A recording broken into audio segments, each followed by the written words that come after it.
गुरमीत साहब, क्या दिखा रहा है ये सब? दिनेश जी, आपने बहुत विस्तार से बताया कि चाइना की तरफ में क्या तैयारियां हो रही हैं। अभी हाल ही में रक्षा मंत्री जी ईस्ट लद्दाख गए थे और सीडीएस जनरल बिपिन ने हिमाचल का दौरा किया। आपको याद होगा कि चीफ ऑफ आर्मी स्टाफ साहब आर्यन साहब के साथ में ईस्ट लद्दाख गए थे और कुछ देर पहले उन्होंने अरुणाचल प्रदेश का भी दौरा किया था। सबसे बड़ी बात यह है कि जो पिछले साल 15 जून को हुआ था, जो गलवान इंसिडेंट था, जिसने साहस, शौर्य और पराक्रम का एक वो दृश्य दिखाया पूरे विश्व को और भारत को और खासतौर पर चाइना को। जिस प्रकार से चाइना ने 12 फरवरी को फेज 1 जो विड्रॉल किया नॉर्थ और साउथ बैंक से, वहां से पता चल गया कि वो पहली बार हिस्ट्री के अंदर में किस प्रकार उसको उल्टे कदम लेने पड़े। लेकिन इस साल में जो चाइना ने किया है उसके ऊपर में भारत की पैनी नजर है, इंटेलिजेंस, मॉनिटरिंग और सर्वेलेंस के जरिए। और इससे ये पता चलता है उसके जो एयर बेसिस हैं उसको किस प्रकार वो डेवलप कर रहा है, इंफ्रास्ट्रक्चर और अंडरग्राउंड स्ट्रक्चर बना रहा है। उसने ट्रेनिंग एक्सरसाइज की है, पाकिस्तान एयरफोर्स के साथ में जॉइंट एयर एक्सरसाइज किया है। उसके अलावा जो डेप्थ एरिया है वहां पर काफी तादाद में एक्सरसाइज की है उसने। और जो फॉरवर्ड जो इलाके हैं उनके अंदर में टैंक्स और गन्स और रॉकेट फोर्सेस को भी इंडक्ट किया है। 90% जो इसके पीछे मकसद क्या हो सकता है सर, ये समझने की कोशिश है। क्या कोविड के दौर में वो ये समझ रहा है कि वो अपनी जमीन हड़पो नीति को और आगे बढ़ा सकता है? क्या ये उसकी मंशा है, या उसकी मंशा ये दिखाने की है कि हम आपसे ज्यादा समर्थ हैं? ये ब्रिगेडियर संदीप थापर मैं आपके पास आ रहा हूं और उसके फौरन बाद डिन्नी साहब आपके पास आ रहा हूं।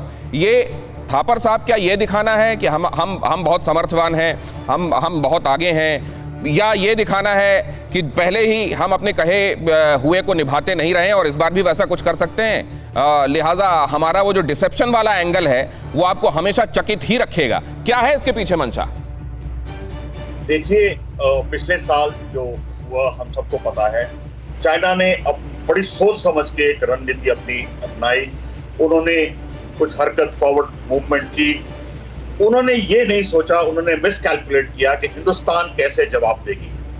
उन्होंने सोचा, उनकी कम्युनिस्ट पार्टी की मीटिंग थी, उन्होंने सोचा हम कुछ इलाका पकड़ के अपने आप को एक सुपर पावर दिखाएंगे कि हमने इतने बड़े देश को धूल जटाई है। लेकिन जो हिंदुस्तान की फौज ने काउंटर एक्शन लिया, उससे चाइना के जो फॉरवर्ड ट्रूप्स थे उनको मुंह को खानी पड़ी। हम सबको पता है क्या हुआ। तो अब उनके पास एक फेस सेविंग जेस्चर नहीं बचा। हमने, जैसे आपने बोला, मिरर डिप्लॉयमेंट की, आपने इतनी डिटेल में बताया क्या क्या डिप्लॉयमेंट हुई। अब ऐसी एक सिचुएशन बन गई है उस इलाके में कि एक तरीके से बराबरी है और दोनों पार्टियों में से कोई ऐसी कोई हरकत नहीं कर सकता जिससे कि उनको कुछ फायदा हो।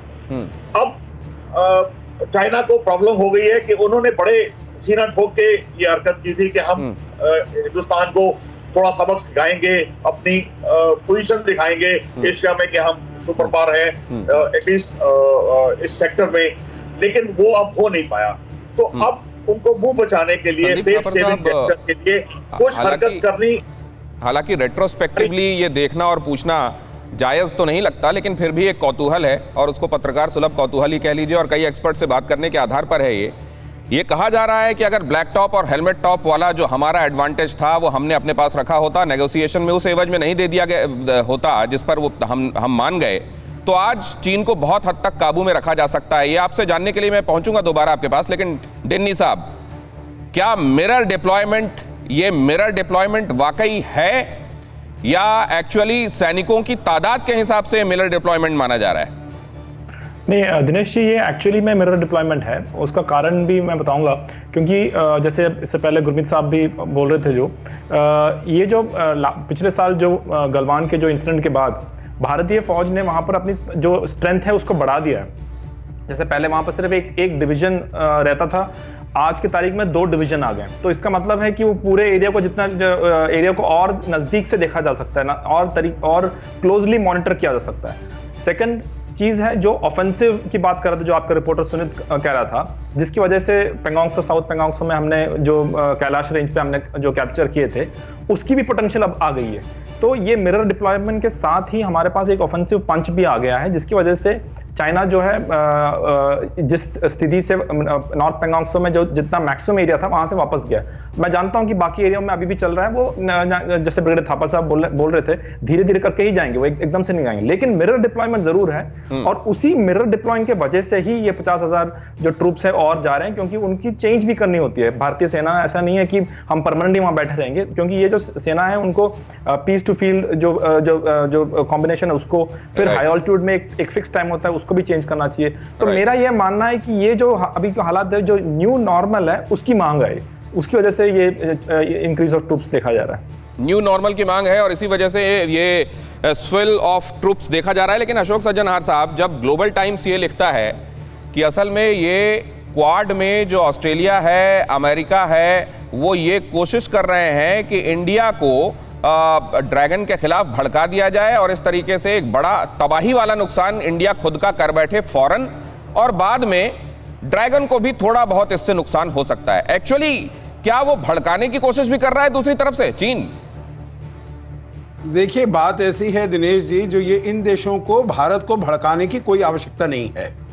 जो भड़काने का काम किया है ये चीन की अपनी हरकतों ने किया है।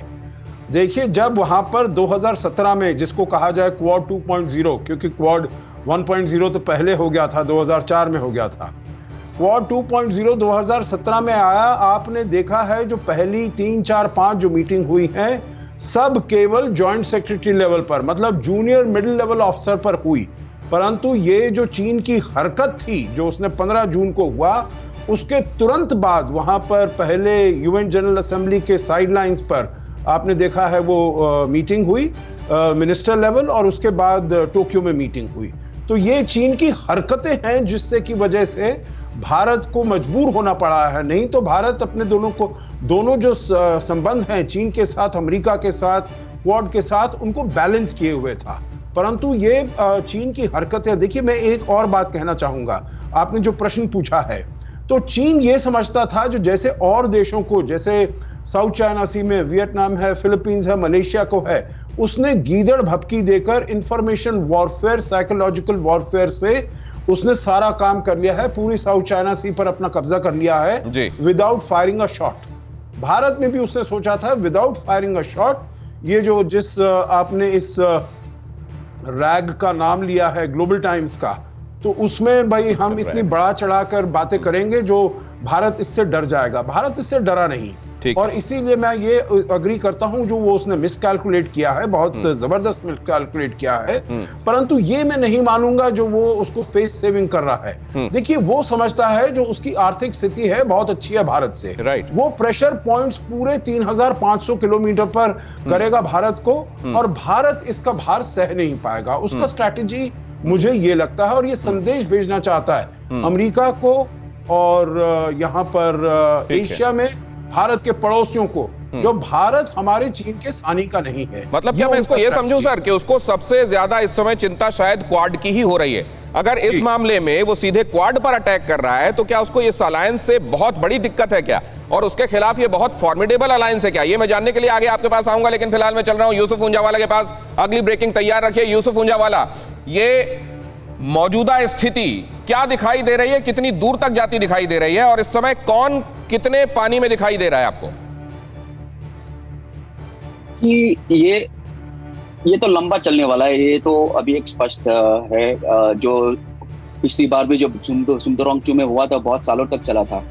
तो अभी तो ऐसा है कि मिरर डिप्लॉयमेंट हुई है, पर इसमें पहल तो अभी भारत को करनी है, क्योंकि चीन तो एकदम संतुष्ट होकर बैठ गया है। अगर से आप इनके जितने भी स्टेटमेंट्स देखेंगे, जब से हम लोगों ने साउथ पैंगोंग से विड्रॉ किया, जो कैलाश रेंज से, उससे पहले तो वो बात नहीं करना चाहता था। जब हम लोगों ने एक्शन लिया वहां पे, उसके बाद वो टेबल पे सीरियसली डिस्कशन करने लगा। पर जब से विड्रॉल हुआ है, तब से वो बोल रहा है कि भाई अब तो कुछ बाकी नहीं रहा बात करने के लिए। अब जो है वो अब नॉर्मलाइज कर लिए रिलेशंस, अब बॉर्डर को और अपने बायलैटरल रिलेशंस को अलग अलग नहीं। ये सिर्फ तो बातें की ना उसने, ये तो सिर्फ बातें की, लेकिन उसने उधर किया क्या? अपना इंफ्रास्ट्रक्चर ऑगमेंट किया, अपने नए एयरपोर्ट से बेशक उसने सिविलियन के नाम पर बनाए, उसका कभी भी मिलिट्री इस्तेमाल करेगा, तो उसने बातचीत की आड़ में किया क्या है, ये तो किसी से छिपा नहीं है। सुमित, मैं फौरन बाद आपके पास आ रहा हूं। हाँ, तो ये तो है ना, तो स्पष्ट है ना, जितने भी अग्रीमेंट्स थे सबको वायलेट किया उसने। तो ये क्या करता है चाइना की जितने भी अग्रीमेंट्स बना लो और बांध लो सामने पार्टी को, हम लोग फिर वो अग्रीमेंट को फॉलो करते हैं और जैसे सलामी स्लाइसिंग लाइन पर करता है वो अग्रीमेंट के भी सलामी स्लाइसिंग करता है। दे कीप टेस्टिंग, जो होती है वो टेस्ट करते रहते हैं अपनी कितना आगे और जा सके, कितना लेवल, एक थ्रेशोल्ड जो है वो टेस्ट करते रहे। तो यही चलता रहा है चीन का, उसने साउथ चाइना सी में भी ऐसा ही किया है। थ्रेशोल्ड टेस्टिंग, ये बहुत बड़ी बात, और इसी को हमारे एक्सपर्ट्स लगातार कहते रहे हैं कि ये ब्रिंकमैनशिप लगातार चली है चाइना की तरफ से। फिक्र आपकी, सोमवार से शुक्रवार रात 9 बजे सिर्फ TV9 भारतवर्ष पर।